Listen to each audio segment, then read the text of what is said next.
अकोला शहरात अवैध गोवंश कत्तल सुरूच असल्याचे पुन्हा एकदा उघड झाले आहे। रामदासपेठ पोलिसांनी सकाळी छापा टाकून कत्तलीसाठी बांधून ठेवलेली 11 जनावरे सुरक्षित केली असून आरोपी घटनास्थळावरून पसार झाला आहे। तपास सुरू आहे। अकोला शहरात अवैध गोवंश कत्तलीचा प्रकार सुरूच असल्याचे आज सकाळी पुन्हा समोर आले।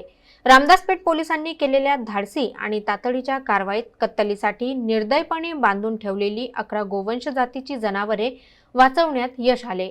या जनावरांची किंमत तब्बल 3,25,000 जाते।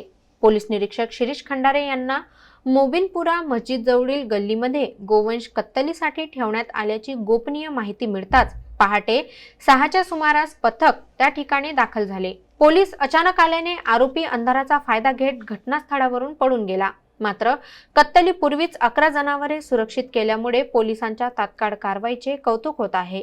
जप्त केलेली जनावरे पुढील संगोपनासाठी म्हैसपूर येथील गोशाळेत हलवण्यात आली आहेत। या प्रकरणाचा तपास आरोपीपर्यंत पोहोचण्यासाठी गतिमान करण्यात आला आहे।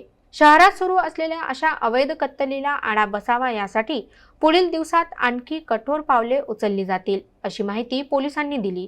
ही कारवाई जिल्हा पोलीस अधीक्षक अर्चित चांडक, अपर पोलीस अधीक्षक बी चंद्रकांत आणि शहर उपविभागीय पोलीस अधिकारी सुदर्शन पाटील यांच्या मार्गदर्शनाखाली रामदासपेठ पोलीस स्टेशनचे पोलीस निरीक्षक शिरीष खंडारे यांच्या नेतृत्वात दादाराव टापरे, श्याम मोहडे, अनिल धनगर, इमाम चौधरी, माधुरी लाहोले, PSI नमुवेल इंगडे, विजय गावंडे, मनोज पवार आणि विनोद इंगडे यांचा समावेश होता। अवैध कत्तल व्यवसाय पुन्हा सक्रिय झाल्याने नागरिकांमध्येही नाराजी व्यक्त केली जात असून कठोर पावले उचलण्याची मागणी होत आहे।